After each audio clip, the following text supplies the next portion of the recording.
Okay. Hi, everyone. Thank you for joining us today. It looks like people are starting to upload on the link. So we'll wait a few more minutes before we get started today with our essay writing workshop. Thank you, everyone, for taking some time out on a Saturday evening. I know it's there's a lot going on. Everyone is busy, especially young people. But yeah, we're excited to start this conversation, and we'll just wait a few more minutes before we jump into it.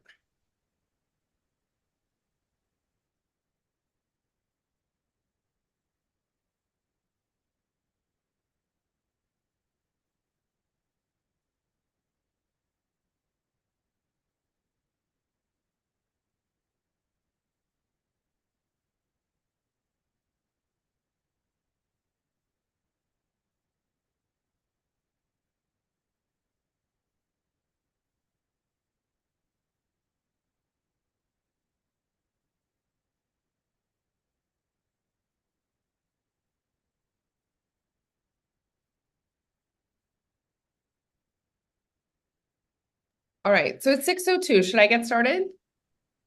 All right. It's great to see everyone here, and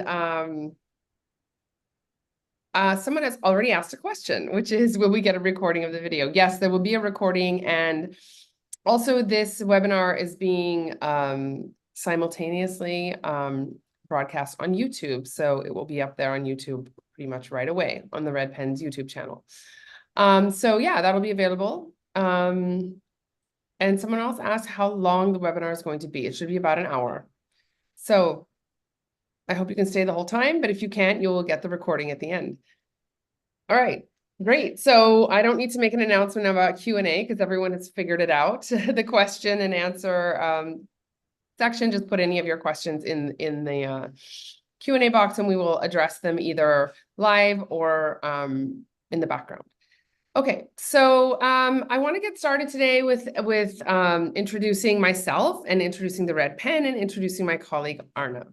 So we wanted to do this webinar on essays and writing and expressing yourself and coming up with your story, because we really feel that in the application process, it's one of the parts that is, I don't know, it's, I wouldn't say it's the most difficult, but I think it's sometimes the most difficult to understand what is expected. And one of the things that, I think that I found really surprising when I first started helping students with this is I would meet admissions officers. At the Red Pen, we meet a lot of admissions representatives. We try to understand, what it is that they want from what they're looking for in applications, why they've put their, sort of essay questions and things together the way they have, and sort of what they are looking for from students. So when we get that information from them, one of the things that surprised me, as I was saying, is that they told us that most essays they read are not very good.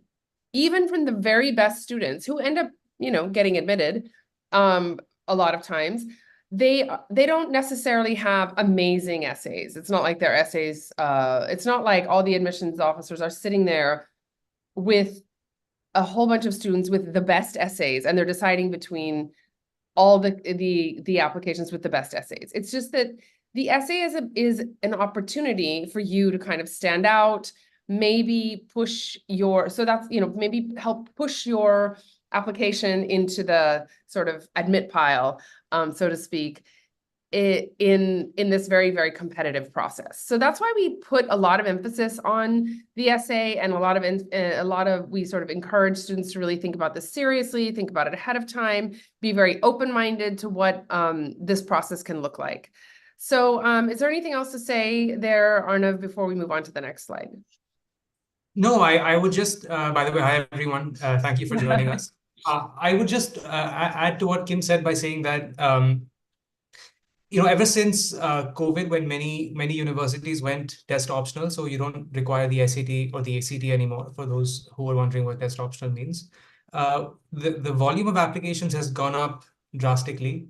And there are actually many students who apply with very similar test scores and very similar like levels of extracurricular achievement and very similar grades. So it actually, there's nothing left to distinguish between these students but their essays. So that's why these are so important. And as Kim said, it's something that maybe it's just because there isn't that much exposure for across all curricula to essay writing in schools. So it's something that that students struggle with a little bit more than the other components of the application. So we really think that we hope that sharing some of these tips and these tricks that we will share with you over the next hour will make your essay writing process a little bit easier. That's it. Okay. Great. All right. So do we want to go on to the next slide? Thank you. Okay, so I will just start by talking to everyone a little bit about the red pen. I don't, is there, I'm not, I'll introduce myself first. I'm Kim Dixit and I am the co-founder of the Red Pen. I started with a partner about 12 years ago. We are based in Mumbai, India, and we started the Red Pen because we really felt, just kind of like what Arnav and I were just saying, is that it really was an important piece of the process that was very misunderstood. And so we really did start the Red Pen actually only looking at student essays. We've gradually and over the years grown to sort of into an organization that helps students sort of with every aspect of the process, including, including things like, college shortlisting and all kinds of other things. This is a little bit more about us. We have, these are just statistics about, the kind of work we do with all the students. And as you can see, it's a lot of success to share. So we're really proud of the team we have that helps a lot of students from very, very diverse backgrounds and also with very diverse goals and ambitions. Okay, we can go to the next one. Our services. So yeah, our services are, as I said, we help with not just essays, we help with helping students develop an academic interest, and making that interest, I guess, authentic or organic to some extent. That's what we call personalization. And that's around grade 9 when we really get into thinking, supporting students with, developing their own sort of extracurricular and academic persona so that they can present that in the application process several years later. So that starts around grade 9. And then we get in grade 10, we tell students, this is time to get a little bit more serious. We're not in the we're not sort of in the exploring phase anymore. We're now in the phase where, you need to be elevating what it is that you're interested in and what it is that you're good at. So we focus on that a lot around grade 10. By grade 11, we're kind of putting all the pieces together so that, and looking at how everything looks and where we can kind of target when it comes to college and what kind of goals you can set for yourself.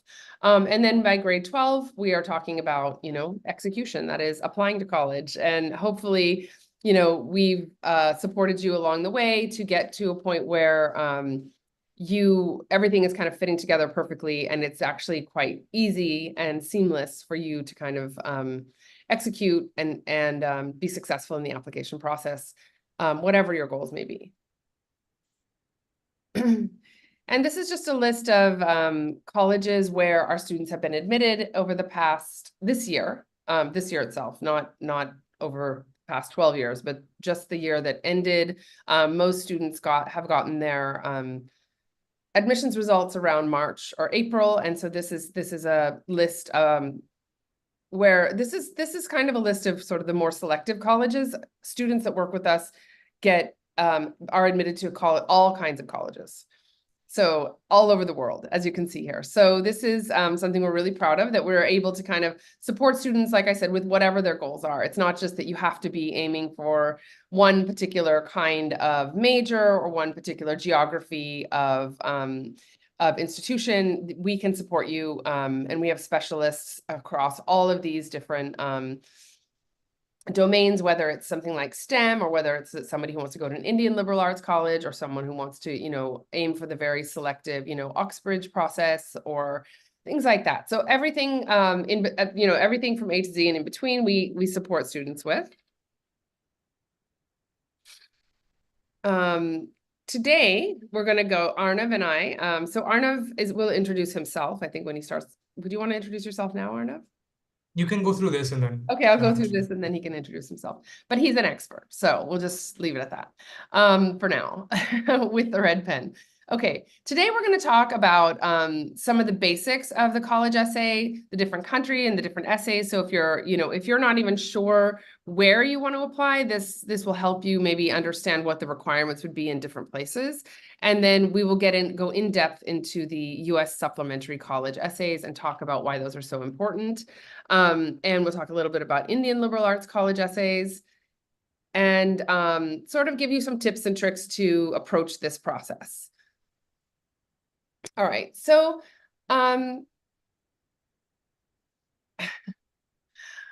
okay. In the application process, essays are a critical part of your voice. When we say your voice, there are a lot of other aspects of the application. That is, there's the data, that is what are your grades? What are what is your SAT score, ACT score if you've taken that? But the voice part is the part where you can sort of connect the dots for the admissions officer. Let the person who's reading your application understand about you as a person and sort of give them some insight into, if you spent a lot of time doing something, why have you done that? Or if you have a particular background that you think is really important for them to understand the kind of person you would be if you were on their campus, what is that background? So admissions officers want to know this because the majority of students look very, very similar in terms of curriculum, in terms of even extracurricular activities. There's always students who stand out, because they've done a little bit more or they've achieved something extra. But for them, they may have two students side by side who look very, very similar in every aspect, but then the essays are very different. I'll get into some examples of that. But this is really the opportunity for students to say, this is who I am as a person, and this is why I would be, a good fit or like a valuable community member on your campus. There's a point here that says, an essay cannot make up for a weak resume or academics, but it can distinguish you from other highly competitive applicants. That is to say that if you have, if your grades aren't very good and you've had, for one reason or another, you've just not done very well at a certain point academically, it'll be great if your essay is good, but it's not that, your essay can kind of make up for or erase those kind of dips. But it's still very important to have a strong essay, even for, colleges that aren't the most highly selective ones. All colleges ask for essays, and the smaller the college, the more important the sort of fit and the personality can sort of take you a little bit further. Yeah, I think I said this already about connecting the dots. Go ahead. So in the US, in the US college application process, there can be a lot of writing. There can be a lot of essays you have to write, but I'll go through some of this. So the first essay that most students have to write for the college admissions process is the Common App essay. It's not that all colleges require the Common App essay, but many do. It's very rare. I don't think I've ever seen a student go through the application process and not have to write a Common App essay. But, you may have to write other essays depending on where you're applying. So the Common App essay is a 650-word essay, and you have 7 choices of topics to write on. So you choose one of those, and several colleges will see this essay. This is not for one particular essay, so you cannot mention the college you're applying to in your Common App essay. You should not, because it's going to be seen by other colleges as well. Another kind of essay that comes up very often in the US application process is what we call the why essay. Why do you want to go to this college? Why do you want to study this subject? Or, why do you want to study this subject at our college? So that's sort of a combination. But this is one that really requires you to kind of match your sort of the things you've been involved in, your strengths, your interests to resources and strengths of the college. So that requires a lot of research, actually, because if you just write there, I want to go to this college because I'm a top student and this is a top college, so we fit. That's not really how it works, right? So you have to talk about, what you're interested in terms of, say, STEM or engineering or research, and how the university, something that they offer is exactly what, you know, you're looking for, and it would be an opportunity for you to do even more of what you're really good at, okay? So you have to be quite specific about this, and like I said, it requires a lot of research. The other essay that we talk about, and we're just calling it a supplemental essay, which is a bit generic, but it can be almost anything, right? It can be short, it can be long, it can be something that is related to a college's mission. It can be something that's related to something about a college's history. For example, many years ago, I don't think they have this question anymore, but many years ago, Penn used to ask a question that referenced Benjamin Franklin. And Benjamin Franklin was one of the founders of Penn. So, you know, this is a question that they're really asking a student, do you understand who Ben Franklin was? Do you know what he stood for in terms of like innovation and service? And how do you kind of align with that? So, you know, these are questions in the application process that are quite, they can be very quirky, but they require you as an applicant to do a bit of research on, like, why are they asking me this question? It can also be things like, down here it says, you know, it can uncover your personality, interests, skills, failures, achievements, and ultimately your fit. It can be things like, you know, if you could be anyone else for a day, who would you be? You know, so they can be very, very, you know, I think Stanford has a question, which is, what is the biggest challenge society faces today? So, you know, they really just want to get your perspective on different topics, and you never know what those are going to be. It depends on the college you're applying to.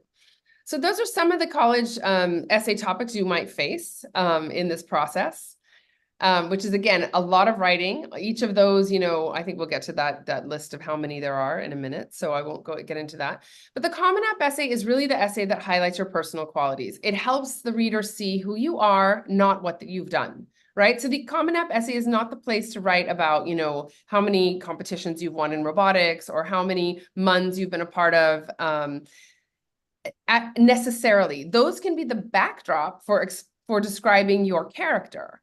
Those can be the backdrop for highlighting a change in your personality. So here are some examples. You know, I'm a compassionate problem solver. You may, if that's what you want to highlight in your Common App essay, that you're a compassionate problem solver, then you could talk about that as an example from a robotics competition. Do you see what I mean? But you cannot just write about winning. That's not what they're looking for.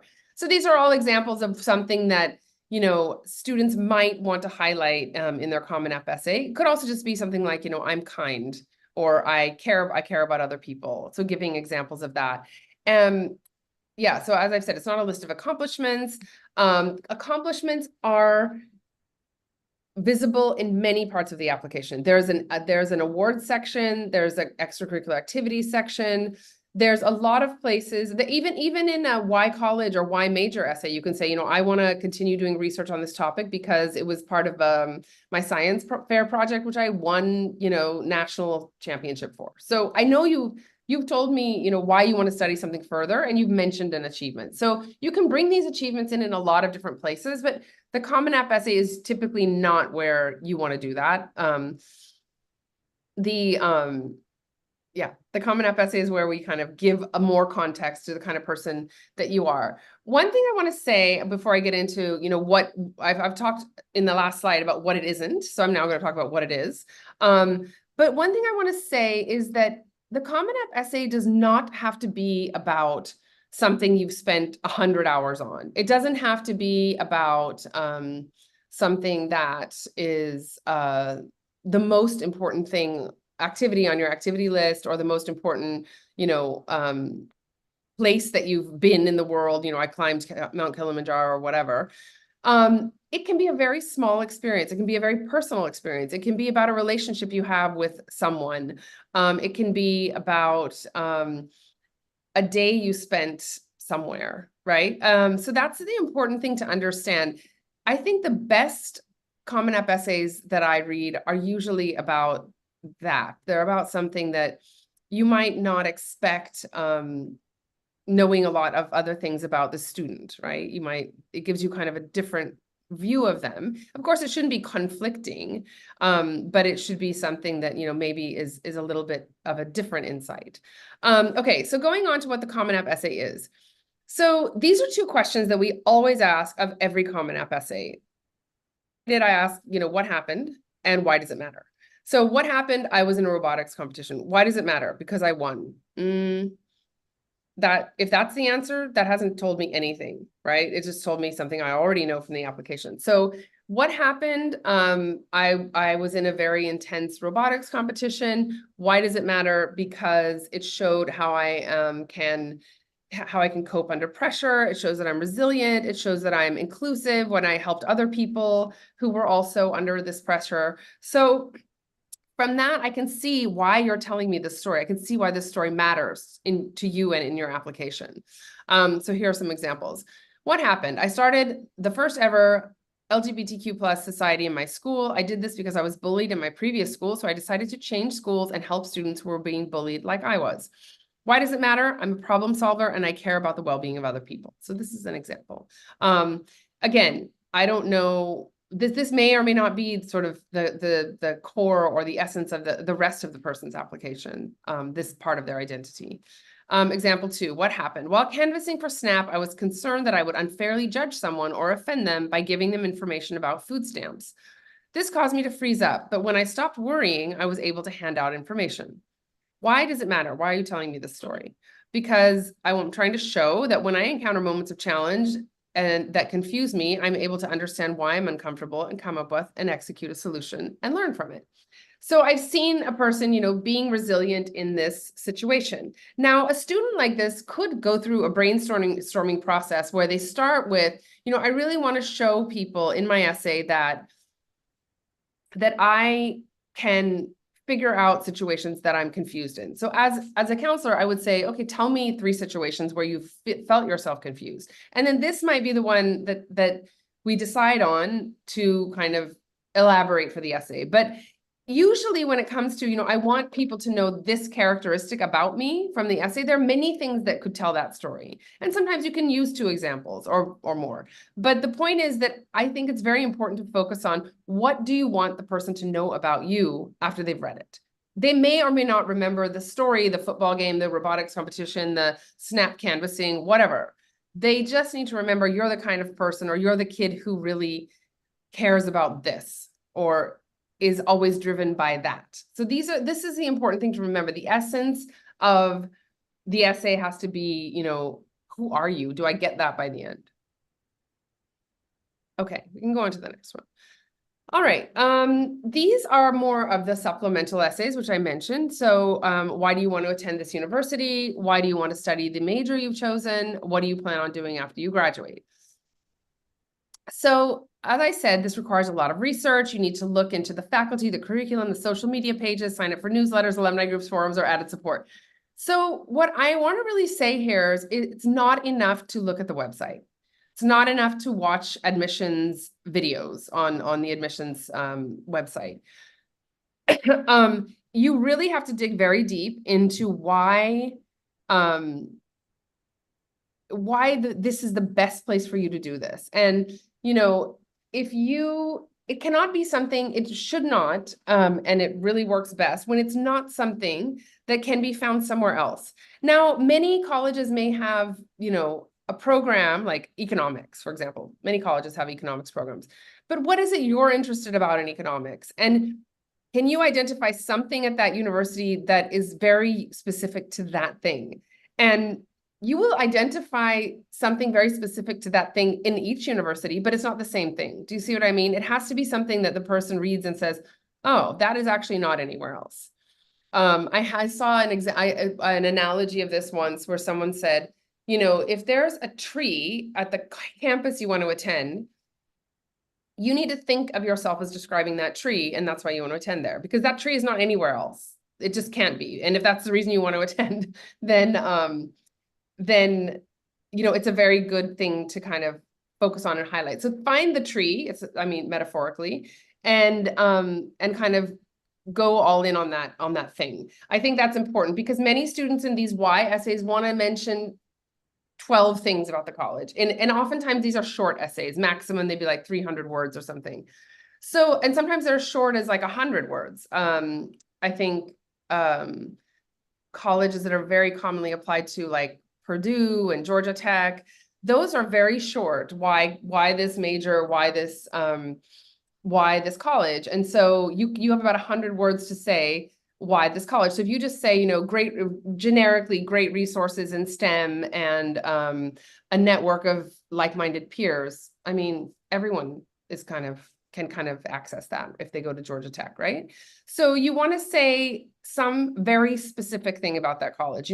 This program is related to something that I am very, very interested in based on, as you can see, my background in that thing, right? So be very specific and do a lot of research for these questions.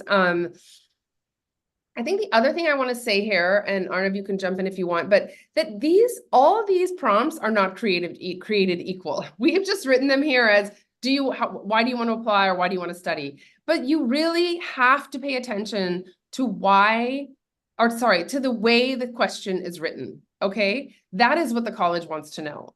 And I think, Arnav, you said that an admissions officer told you once. Do you want to say it or should I go ahead? No, I was so Kim and I were just chatting about this whole presentation earlier today, and I recalled an interview with the admissions officer at Cornell, who had once said that it's shocking how many students simply do not answer the prompt properly. So sometimes because he was asked in the interview what can a student do to stand out in their essay. And the first thing he said is you can actually read the prompt and answer the prompt, because you'll be surprised how many students fail to do that. And I think the point Kim is trying to make here, I should back up a little bit. A few slides ago, we showed you this infographic where it had Common App essay and then why college essay and then other supplemental essays. The important thing to keep in mind for those second two verticals, those second college essay and the supplementals, is that those are the questions the university has decided to ask every applicant. It means those are the questions that they are most interested to get the answers to. The Common App essay, as Kim explained, it's a personal essay. It's an essay that every university or most universities you apply to on the Common App will receive by default. But each university has actually taken time and effort to curate a list of questions that they want you to answer, because that's the information they care about.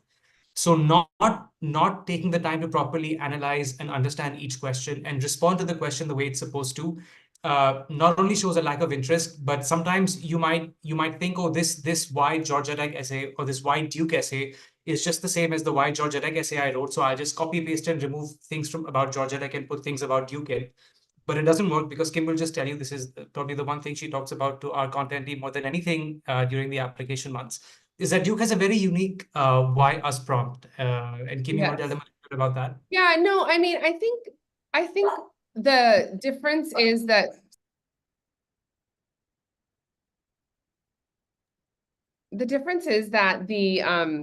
the Duke's why essay is very much, they ask you, what is your sense of Duke as a community? And why do you think it's a good fit for you? And you can and it says something like you can mention specific resources if you wish. Now, everybody writes, Duke is great because of this, and Duke is great because of that, and this is great at Duke, and that is great at Duke. But that's not the question they've asked you, right? They've asked you, what is your sense of Duke as a community? So have you mentioned community? Have you mentioned, have you gotten a sense of who they think they are, right? I mean, that's very important. It's kind of a test. So if you write about, if you just write about basketball and, I don't know, and engineering, like you can't actually have Duke basketball everywhere, but engineering, you can kind of get everywhere. But what is it about Duke's engineering program that represents its sense of community? So if you think about this way, if I ask you, why do you like me? You have one set of answers. But if I ask you, who do you think I am? That's a very different question, right? So you know who I think I am based on what I've told you, based on what I've put out there, what things I've said. So you just tell me who you think I am and why, and then you can say why you like that. But if I just ask you, why do you like me? That's a different set of questions. So, I mean, that's a different set of answers and things. So it's just a very nuanced difference. We don't have to get into it too much here, but the point is just that every year, all the student essays come to me and I send them right back. I'm like, this is answering a question that is not being asked, or this is, yeah. So you have to be quite careful about this because it's, like Arnav said, the admissions teams take a lot of time to write these questions so that they can get the information. And I'm just going to give you all a little tip if you haven't found it yet. There's a podcast by the Yale admissions office, and it's only about Yale. It's really very specific to Yale. If you're not applying to Yale, you probably don't want to listen to the whole thing. But there's one episode on there where they talk about how they come up, and Yale has quite a lot of supplemental questions. They're short. And it's just like, okay, this year we changed this question from asking, who would you invite? Last year it was, who would you invite onto campus if you to talk to your peers? And this year we changed it to, who inspires you? Because we want to know, we want to open it up, we want to broaden it. We were getting too many answers. So it's very, very long process for them to come up with these questions. So if you just treat these questions as like, whatever, I'm just going to copy paste, you're probably not going to get very far. I think we've said enough about this now, so we'll move on. I could obviously go on all day about this topic. Okay, this is just, I think we spoke about this a little bit, but some colleges ask very quirky questions. So this one is Brown, what brings you joy? Is Penn, write a thank you note to someone. Brown and USC have both asked if you could teach a class on any topic, what would it be? U Chicago, where have all the flowers gone? U Chicago is notorious, I shouldn't say notorious, famous for having really quirky questions. So pick a question from a song, title, or lyric and give your best answer of where the flowers have gone. And then this is from NYU. Oh, NYU, yes. How do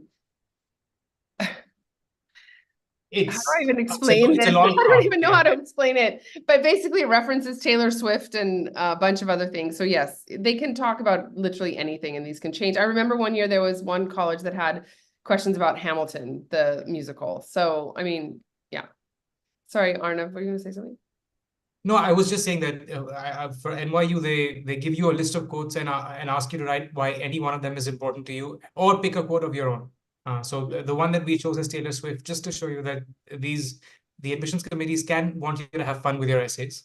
So it's not a very serious affair. So you're supposed to have fun, but also answer the prompt. Yeah. Okay. So, yeah, and the other one is again from U Chicago about made up words. Oh, Arnav. Here we are. yeah. Oh, you should have stopped me a long time ago. Okay. How do you want to do this? Just go tag team it. You can go ahead. Okay, the personal statement for the UK is very different from the US. It's for all the UK colleges that you're applying to, you write one personal statement. That is it. They all see the same personal statement. It's the limits of the statement are this 4,000 characters, 47 lines, 600 words. That's it. You don't get to do any more. You shouldn't do too much less. 70% of what you got to say is why you're applying for that course or major, and 30% is the skills or knowledge that you have that will make you successful in that course. So it's very straightforward. I guess I'm trying to give you a contrast between the US, which is kind of all over the place, a lot of room to talk about different things that matter to you, different aspects of your personality. The UK just wants to know what you want to study, why you want to study it, and how you know that. So it's not actually asking you for a lot of personal narrative and things like that. Yeah, so extracurricular activities, when you mention them in your personal statement, they have to be related to your course. That is the major or the course of study you're choosing. So if you're choosing business, you should write about, if you've been involved in business competitions, or you've been involved in entrepreneurship programs, or you've spent a summer summer school doing, social impact work that could be relevant, but probably not as much about, being the leader of a basketball team or a ballet dancer or whatever else you've done. Those are interesting, but not really relevant to what you need to say in the personal statement. Yeah, and I think the differences between the US essays and the UK personal statement kind of mirror the differences in the educational experience you would have in each region, where, the US, you would study your subject, obviously, but also have some general education requirements, where if you study engineering, you'd still take some courses in the humanities or in business or in creative writing. Whereas in the UK, if you study engineering, for example, you would really just have engineering relevant courses, math and physics and other lab sciences. Okay. India. Yeah. All right. So yeah. I want to just say something about the UK for a second, because I think the way that we talk about it makes it kind of almost sound like it doesn't matter. The personal statement doesn't matter, but actually it matters quite a lot. And we do see students who get letters back, particularly from very, very selective UK colleges like LSE, where they just say, your personal statement did not demonstrate sufficient fit for the program. So you have to be quite purposeful in the things that you talk about. So you do need to spend a lot of time and make sure that this is relevant to the course and articulate that well in the statement itself. So I think that's something to just remember, that it's not that, because there's less writing, or because it's more kind of generic, as in it goes to 5 different colleges, that it's not important. It's still very important. And we do see students who aren't successful because they haven't demonstrated the fit properly. Okay, sorry about that. Anything else to say about the UK? I want to say one more thing, sorry. Yeah. Which is, there are a few cases where a US essay on why this college, or why this major rather, why major, can be used in a lot of the content can be sort of overlaps with a personal statement. So if you think you might be applying to both, you can sometimes reuse some of that information back and forth. Yeah, I'll just add one more thing.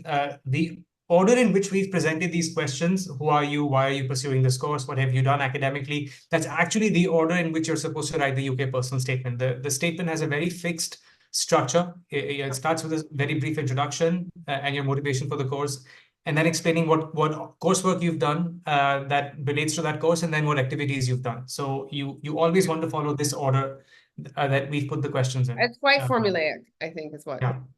Yeah. Okay.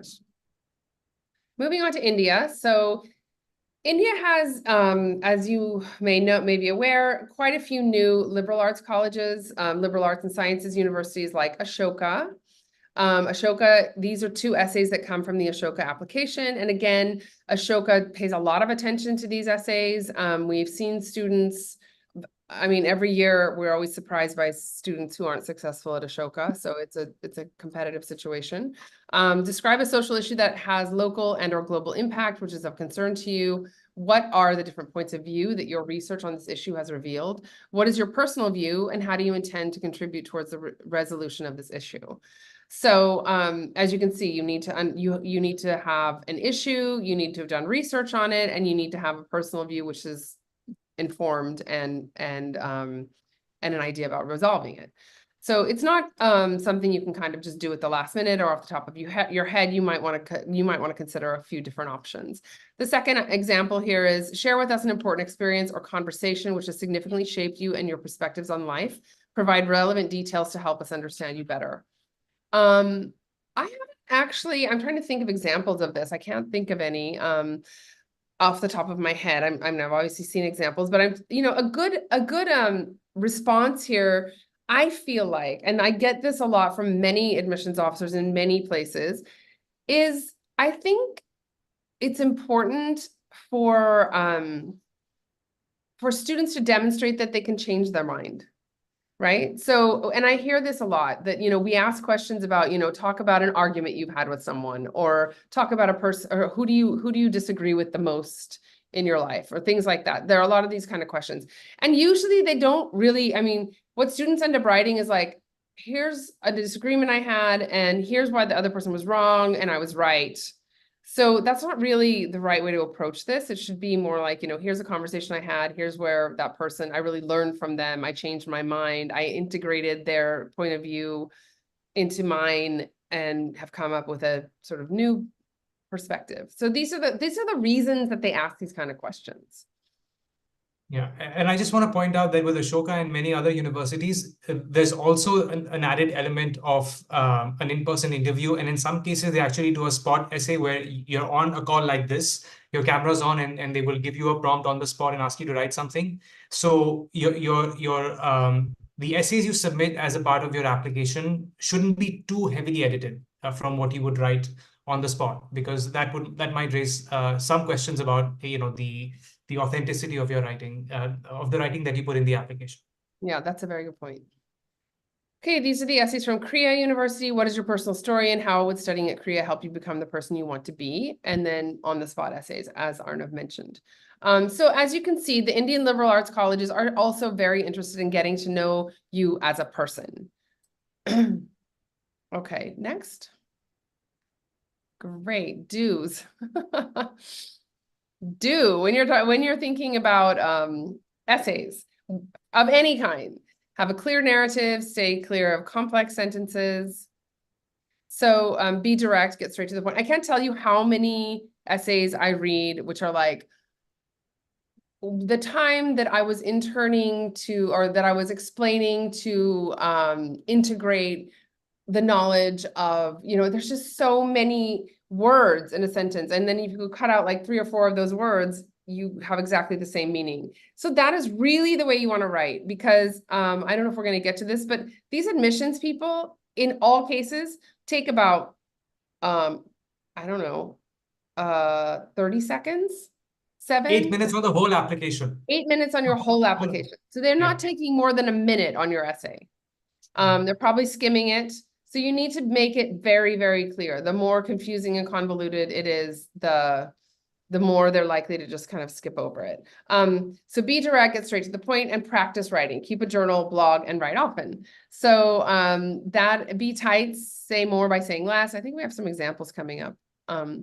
Speak in active over passive voice. Yes, you are the subject. Okay, one of my pet peeves, and I'm going to say this, and I want everyone to avoid it, is when people say, one wonders how to proceed in life. Like, who is one, right? It's about you. So people, whether it's the introduction or the conclusion, using one, which is like, I guess, third person, is not how you want to approach your essay. Just remove the word one from all your writing. It's you or me or she or him or somebody, but usually it's me. I think it's really, I see it a lot. Like, one realizes the importance of study time, and you're like, okay, just X that out and make it say, I realized the importance because I had this lesson, right? So that's really what you're trying to say. It's not about one. Okay. Speak in active or passive voice. Strong leadership is paramount. Okay, this is an example of a wordy sentence. Strong leadership is paramount to the success of any collection of individuals. I believe I have those qualities evident through my internship work. Yes. I interned at a think tank over the summer and was awarded recognition for successfully leading a team of 5 interns into project completion ahead of schedule. This is very active. This is very much about the student. This is what we like to see. And then review your work to see where a phrase can be substituted by a simple word.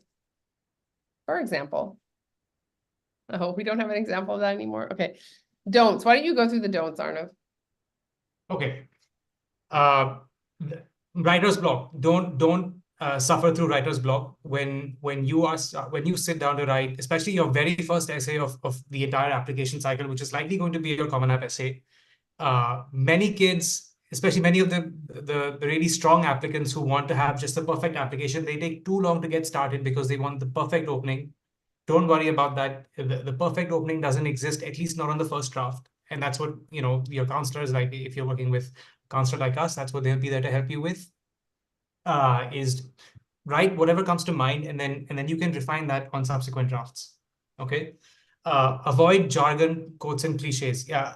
One of my peeves is that second one, quotes. I think a lot of times students, who are, especially students who have a lot of experience debating and with MUN, where it's customary to quote someone famous at the beginning of your speech, think that's the way to begin your essay. It's actually it's pointless, because the essay is about you. You only get 650 words, which I don't know if to some of you it sounds like a lot. It's not a lot. It's very little.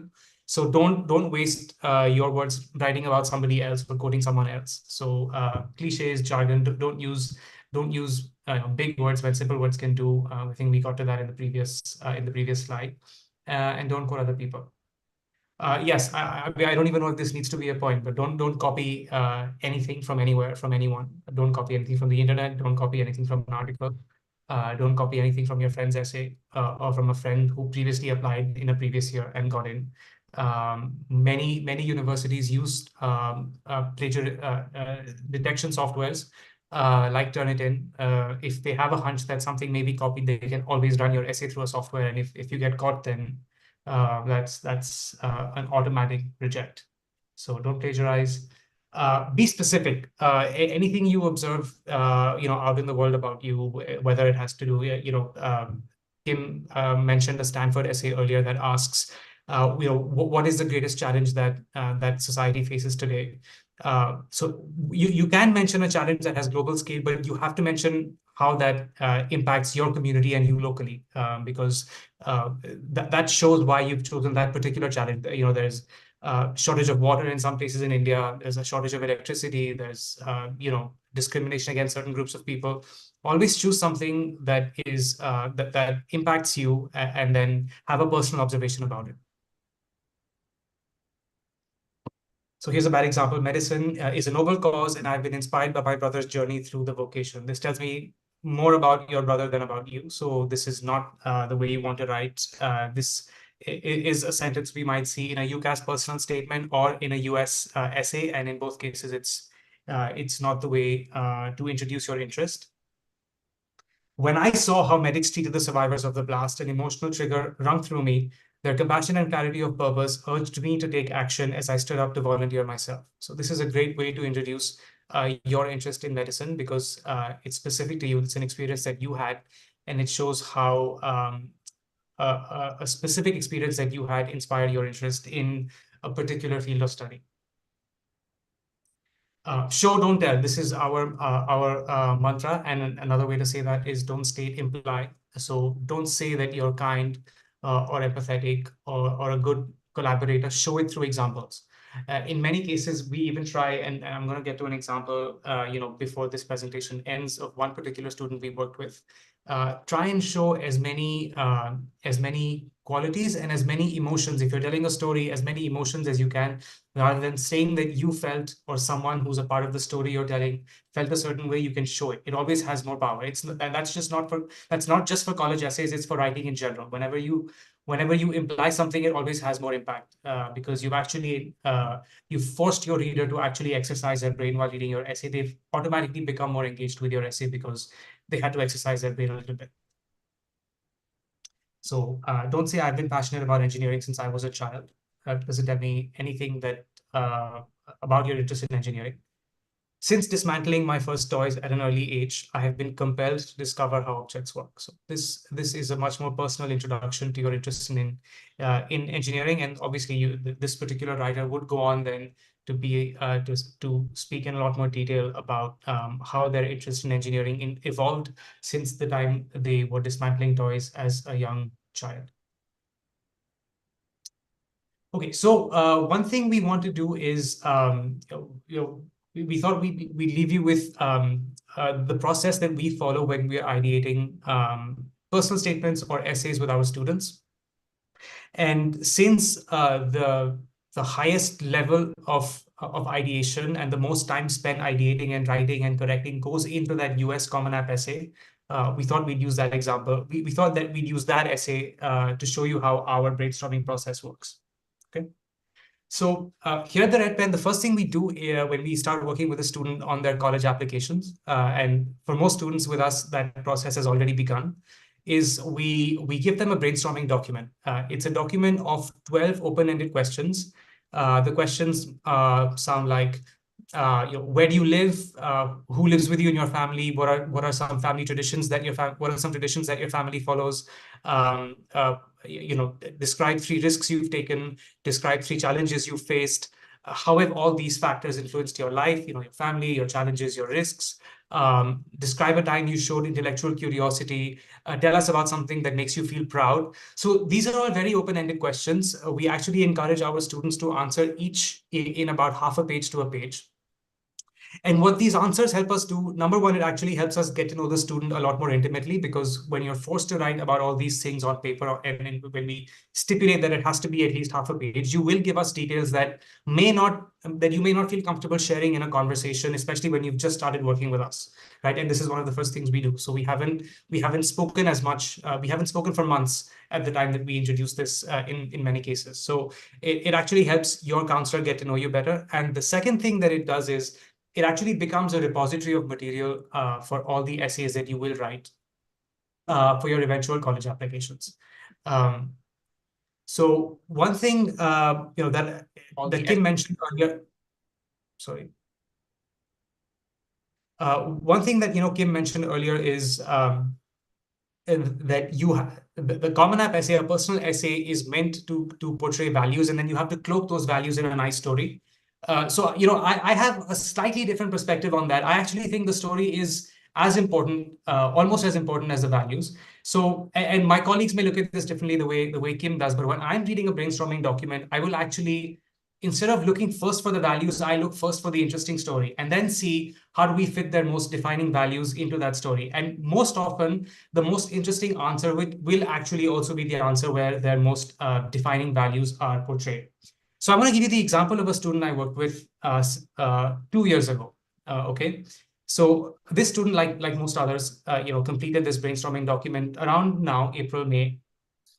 And they had a lot of personal stories in those brainstorming answers that they had written. And one of them was about some turbulence that they had experienced in their home life. There was some strife between that student's parents. And that was clearly the most hard-hitting and impactful answer of all the answers they had written. And to me, that jumped out most. So of course, it also, when you actually went through and read that answer and how they overcame that, it also conveyed their most important value, the most important qualities, which were resilience and compassion. But it's the story that actually struck a chord with me first, before I thought about what values that answer was portraying. So we brainstormed a little bit. We talked about how do we tell this story. Sorry, what theme do we want to adopt? How do we tell this story over 650 words? And one of the challenges that we encountered, or the biggest challenge we encountered, was this was something that they had at the time the student was 16 or 17 years old, but they had started facing it as a child when they were 4 or 5. So you actually have, and the time that we were brainstorming was actually just when they could say that they had overcome this difficult portion of their life. So we had to tell a story that spanned 11 years in 650 words, and one of the challenges with that was, how do you pace it? Like, how do you pace a story over that actually took 11 years in over 650 words, and give both adequate background and adequate setup, and also actually justify that you have overcome and resolved this issue. So we decided to split this story into 3 chapters, and in each chapter, the student was of a different age, and we didn't narrate like for example, when the student was young, we didn't narrate how the strife, or the turbulence in their home progressed over 2 years. We just told one incident from each age. So at 4 years old, they recounted an incident that they faced that made them feel vulnerable and frightened. And many people have at a young age heard their parents argue. Maybe not everyone, but many of us have, and it is sort of frightening for a young child. So they just described one incident in which they had witnessed their parents argue. And then we skipped to the next chapter, which was when they were 11 or 12 years old. And by this point, their parents were living separately. The student was living with one of their parents. And they told a story about one night how they could listen to one of the parents they were living with binge eating just outside their door, and how they felt upset, but they weren't feeling frightened or fearful anymore. And how listening to that one parent, knowing what that parent had been through to, to shield them and protect them from the strife at home, made them feel determined that they wanted to find an outlet to excel, to succeed, but also to put this behind them and just to move forward, with that one parent and with their sibling. So that was the second chapter. And the third chapter skipped ahead, to the present day at that time. And the student talked about how they were working on this very interesting project. The parent they were living with was working on something else that was very meaningful and exciting for that parent, and how their elder sibling had gone off to college and was doing their college. So they actually told 3 mini stories as a part of their essay that showed resilience. Well, initially it showed vulnerability because they were young. And then in that second chapter, it showed determination and resilience and empathy, because their motivation for wanting to overcome that was to take care of the parent they were living with. And then the third one, obviously, triumph, right? They had triumphed over this very challenging period in their this very challenging period in their life, and sort of excellence. They talked about the different ways that they had excelled and how they felt proud of themselves for having done that. So obviously, this essay went through multiple rounds of feedback with us, with Kim, and in the end, it actually turned out very well. I don't want to give out, because it's such a personal story, I don't want to give out any identifying information, but the student got into a top university, one of the really hard ones to get into, and is doing very well. They did very well in their school, and they are doing very well in that university. So, brainstorming that essay with them, probably I made it sound easier than it was. I would say about 3 weeks to a month went just in brainstorming it and structuring it, and then we actually started writing the essay out. We started writing the first draft. So yeah, that is a little bit about our process. We brainstorm the idea, pick out the story or the theme. We insist that you portray whatever qualities or strengths you want to portray through examples, through demonstrating, through anecdotes and incidents, and don't just state different things about yourself. And that's how you highlight your characteristics and values. And then we go through multiple rounds of feedback. Yeah. So that's the conclusion of our presentation. I know there were a lot of questions, Kim. I'm guessing you were answering some of those in the chat. Yes, I answered a lot of them in the chat. I think we can definitely answer more questions. I wanted to just highlight to everyone, these are our social handles. The YouTube link is there, and I've sent it to a few people on the chat who wanted to see some of the slides again, so you can go and look there.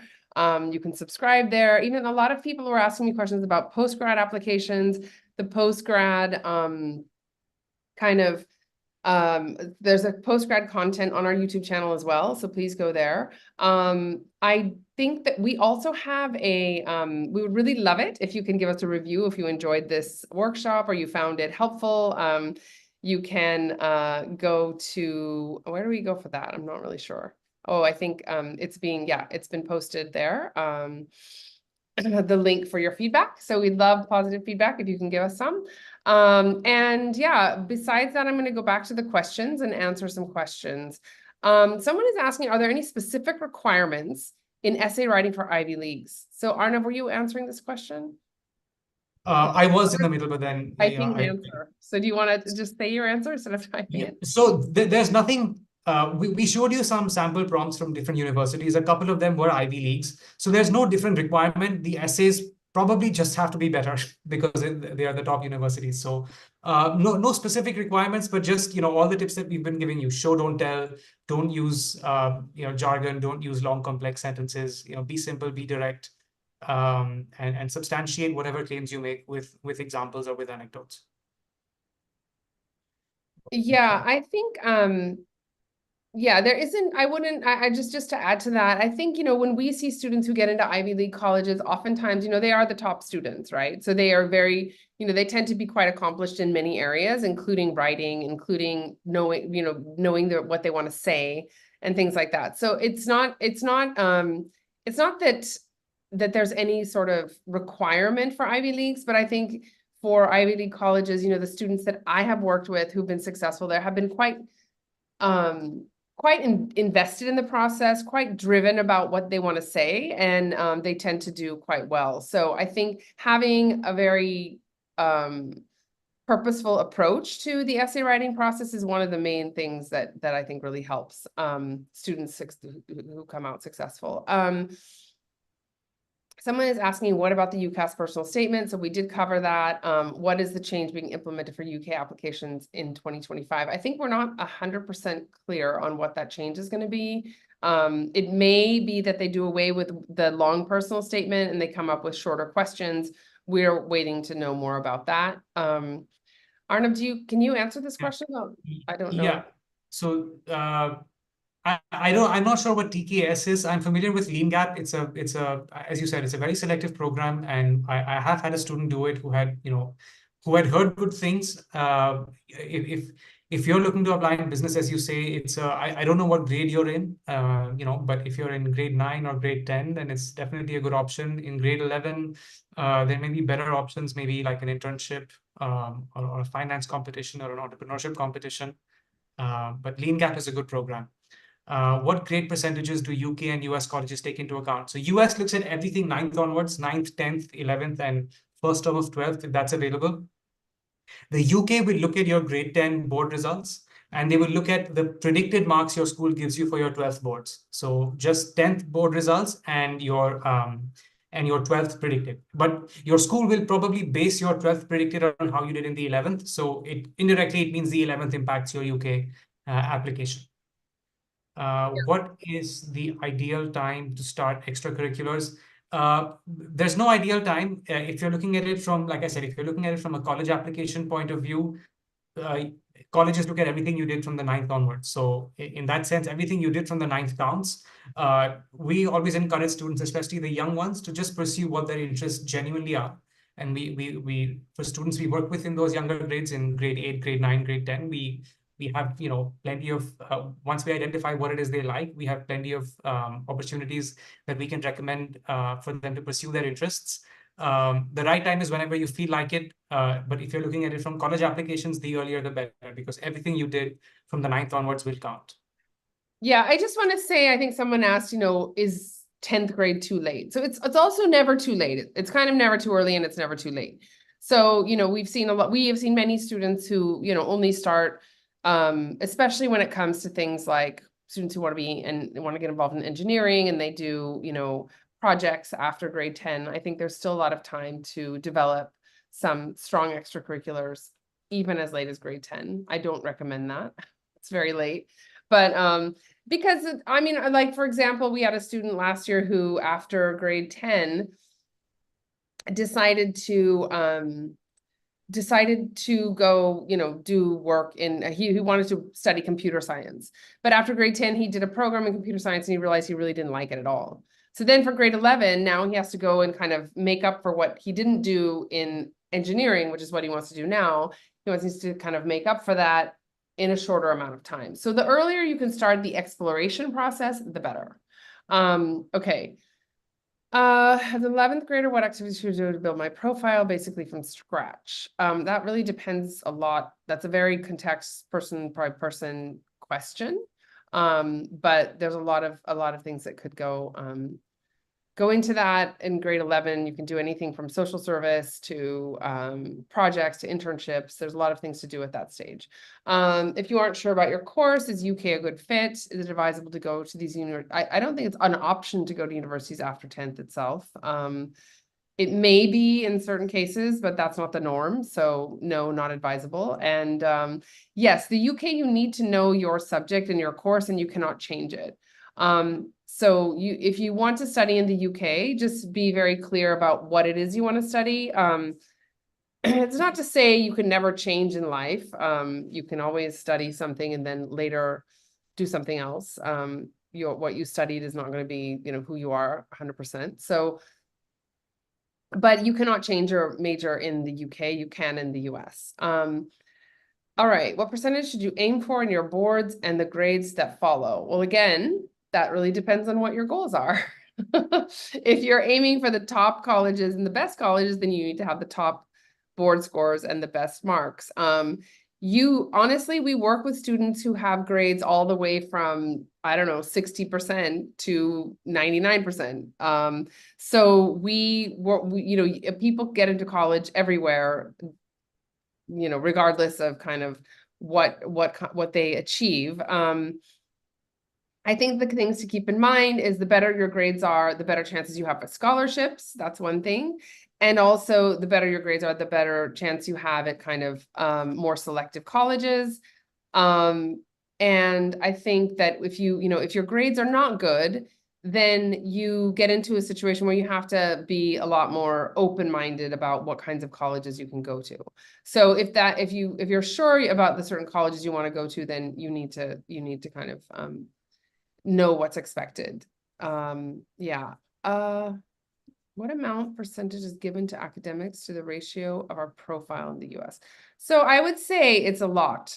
The academic part of your application is the most important part.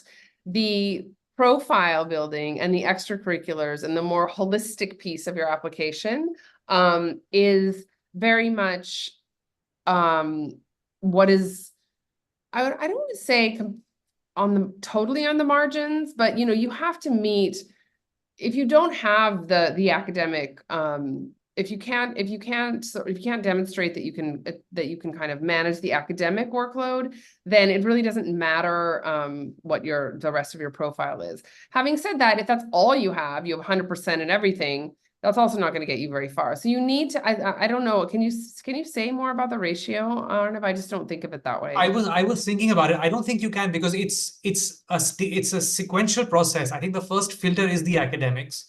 So if you don't make the cut academically, as Kim said, I don't think they will spend too much time. If you're applying to an Ivy League and your grades are in CBSE, if you're at 70s, they probably will not give very serious consideration to the rest of your profile. So it's hard to give a ratio because it's not looked at side by side. The first filter is the academics. And I think that's what determines whether you can succeed at that university that you're applying to. So it's very important. In a sense, it's 100% because it's the very first thing. If you don't clear it, you probably won't get very far. And on what basis are scholarships given? Everything. So scholarships are given to exceptional students on the basis of their SAT or ACT scores, on the basis of their grades and their extracurricular achievements. It actually, as for many of the questions we've answered, it is context specific. If you're looking at the top colleges, then it's all around excellence, academics, extracurriculars. There are some lower ranked colleges that will give you a scholarship just if you have like a 1500 in the SAT or a 95 plus in your academics. So it depends. Usually the more prestigious the college, the more difficult it is to get scholarships, and the more they look at for those scholarships, not just grades. Vishal asks an interesting question. How does one try to somewhat customize the UK personal statement to a specific college that you may be most interested in? You cannot mention an essay, a university, Vishal, in your UK personal statement. You can customize it to your course. I think, let's say a student wants to do economics, and they have 5 options on the UCAS. 3 of those are pure economics and 2 are economics plus mathematics. So if your dream university of the 5 is one of the economics plus math ones, then you would obviously add a little bit more math content. And even for the colleges where you've applied for just economics, that math component it's not like wasted space, because mathematics is very important. It kind of undergirds economics in total. So that's how you would tailor that. In the US, that if a college does not have a why us supplemental essay, that means they don't want to know that. As we said earlier, they will ask you what they want to know. So don't feel that if you haven't said, if I'm applying to Northeastern that has no supplemental essay and I haven't said why I want Northeastern, that's okay. It means Northeastern doesn't want to know that. I think one thing that I will say about the US process is that you can, not that I recommend this, as Arnav said, if they're not asked you, they don't want to know. But you can change your Common App essay and the additional information section in the Common App to every time for each application. So you can you could, I'm not saying you should, but you could technically send a paragraph in the additional information section about why you love Northeastern to Northeastern and delete it for all the other colleges. So you can do that in the US, but again, I don't think it's necessary. So yeah, we'll just leave it at that. I think I'm glad that Gaina enjoyed this, please give us a review. The link is in the chat. I would like to just go down to, because a lot of these questions are not about essays, which is fine, and I'd love to answer them. I want to do two things. One is we're over time, so those of you who have to leave, thank you so much for joining us. It's been, I hope, really helpful for you. It's been great for us to kind of see everyone here, and also it's just always nice to see how many people are excited and interested in this topic. So thank you for joining us. We will continue to answer a few more questions. If your question is not answered and you would like to speak to someone on our team, you can book an appointment through that QR code, and we can try to help you with whatever queries you have. But let's continue. I wanted to answer some questions that are related to essays. But I'm looking. Hannah has a question. In the Go US, ahead. for the Common App essay, is it recommended to talk about an experience that has changed your life? It's definitely a good idea if something has changed your life to talk about that. Again, it's hard to say if that's the best story that you have to tell. There may be something else. But it's many students write about experiences or life-changing experiences and write great essays and get into good colleges. Yeah, I mean, I think that I think one thing to remember is that, you know, something that changed your life may not seem life-changing to the person who's reading your essay. So avoid, you have to be really clear about why this changed your life and why do you think it's so important to tell? Because sometimes I'll read essays about, you know, a student who did something and I'm like, well, that's something that a lot of students do. So you have to explain it really well. As Arnav said, you have to show why is that life-changing for you, not just say that it was. So that's one piece of advice I would give. Someone asked a question about elaborate what extracurriculars would be relevant and likely to get attention from the universities. I would like to first of all say there's no perfect activities. There's no, you know, checklist that you can complete and you'll get in for sure. But one thing I want to say is that if you are targeting the most selective universities in the world, in the US, in the UK, wherever, you have to do things that are hard.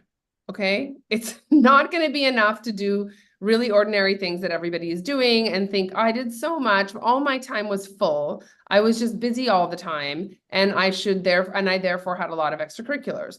You know, I think it's really important to understand that, you know, elevating these things is important. If that's what they're looking for. They're looking for students who who really have taken things to the next level. It's very important. And that can be, and that is usually often in the form of competitions. So that demonstrates, you know, that your proficiency and your skill in an area. And it's also, you know, in the form of programs that are selective. So keep that in mind. It's just be very careful of what people are advising you to do. If someone's just saying, oh, go and do this program or go and do that program, make sure it's the thing that is really, you know, the best thing or the hardest thing. I just want to put that out there because I see a lot of kids doing kind of the same thing, and it's not going to help. It's not going to make you stand out. All right. So what We else? have a question.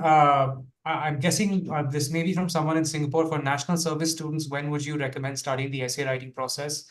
I think that's something you have to discuss with your school counselor on which year you would apply to colleges. So if you're applying, for instance, this year, you know, in the fall of 2024, then you know, March, April is a good time to start. March, April of the year that you apply is my answer. Kim, what do you think?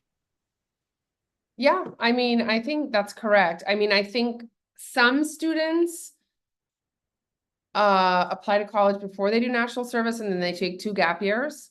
So if you're doing that, then you need to start whatever year I think this is what you just said, but whatever year you're applying in, you know, start in the sort of May, June timeframe, the summer before the application is due. Yeah. Someone is asking, can you elaborate? Sorry, where did that go? Do colleges look at your letter grades or your percentage if you're an IGCSE student? They look at your letter grades. But honestly, whatever your school reports is also what they look at.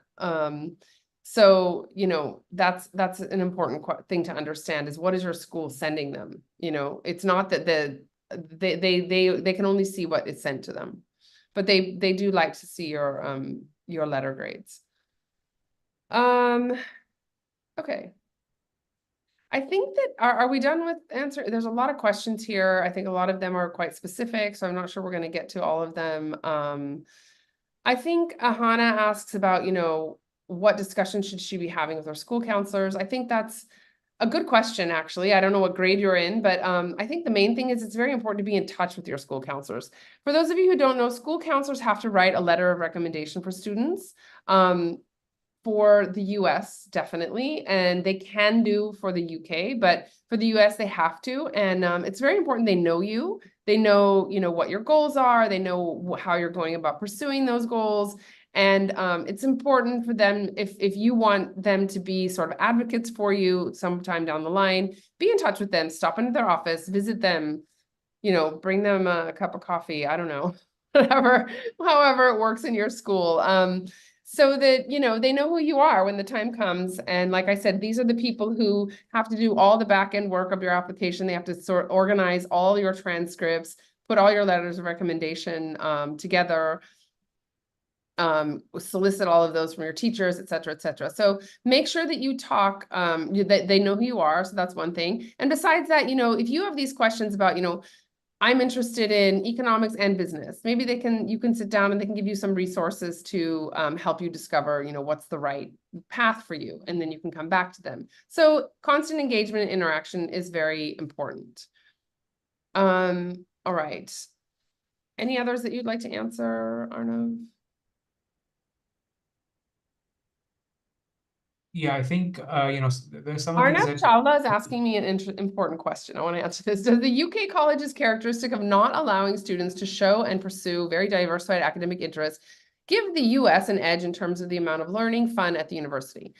So that's a very good question. Basically, does the application process reflect what really happens when you get there? And I think the answer to that is to an extent, but the reason, I think the other thing to remember is the UK courses are typically 3 years long. So they want to make sure that you hit the ground running. You have content knowledge to kind of enter these classes on day one, and you know what you're talking about, right? So that's why they have minimum entry requirements. That's why they have, they're very specific about, you know, the courses you've taken, the knowledge you have, et cetera. So in the US, there's an extra year. That year can be a little more exploratory. So from that point of view, yes, the US gives you the opportunity to explore more breadth. And so the learning is broader. And the learning is a little bit more skills-based. That is, you know, you have to take a year of courses in writing, or, you know, you have to take research-based courses. You have what are general education requirements that are usually have to do with, you know, skills and areas of competence. So, you know, it's a very different experience for sure. I would not say that it's less fun. I'm sure college is very fun in the UK. I have a feeling college students have fun everywhere. So, okay, there's a very important question here at the bottom. Sonal Jane, would you recommend an 80%er to apply to Ivy League? No, I would not. It's really, really, really competitive. There's hardly anything that could push that 80%er over the line. So I think it's better if that person spends time and energy on colleges that are more suited to their sort of academic strength. Okay. Somebody wanted to know about where to see what they've missed. So I have put the YouTube video link in that answer. Okay, I think the GPA conversion for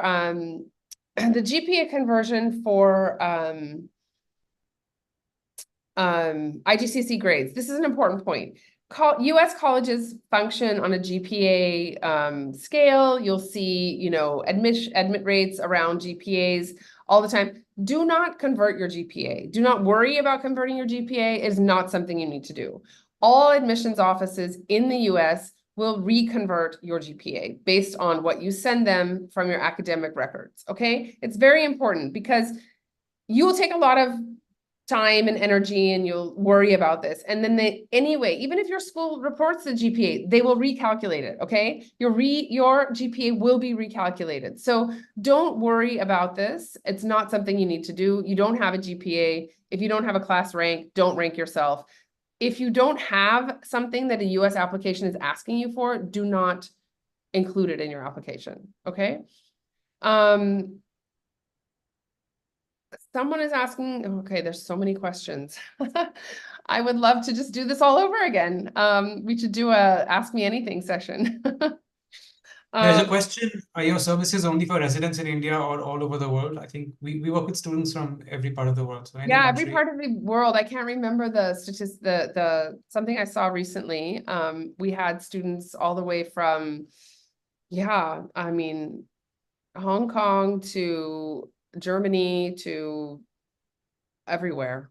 I mean, that doesn't sound like very many, but I can't think of them all right now. But yes, a lot of students from all over. We've had students in Latin America. We've had students in all over Europe, all across Europe, the Middle East, Asia, Southeast Asia, and the US as North America as well. So anywhere, anyone, any study. Sound like Cornell, but no, we help students everywhere study anywhere. So that's what we always say. Anyone can get in touch with us. We are pretty familiar with education systems everywhere. So and if we're not, we find out because we are members of a lot of organizations that where we can find people who do who do have expertise, and we can get some more information from them. All right, I think we're going to stop there. I know that there are a lot more questions. And like I said, if you have more questions or you'd like to speak to somebody, please book an appointment. And there's a lot of really good questions here that I would love to answer, like what is REA, ED1, ED2? A lot of this content is also covered on our blog and on our YouTube channel. So please go there and have a look. And if you can't find it there, you can talk to someone on our team and we'd be happy to direct you. But yeah, please be in touch with us. We have, like I said, lots more information to share, and we love working with students from everywhere. So thanks for joining us, and everyone have a great evening and a wonderful weekend of whatever remains of your weekend. Thank you so much. Bye. Thank you, everyone.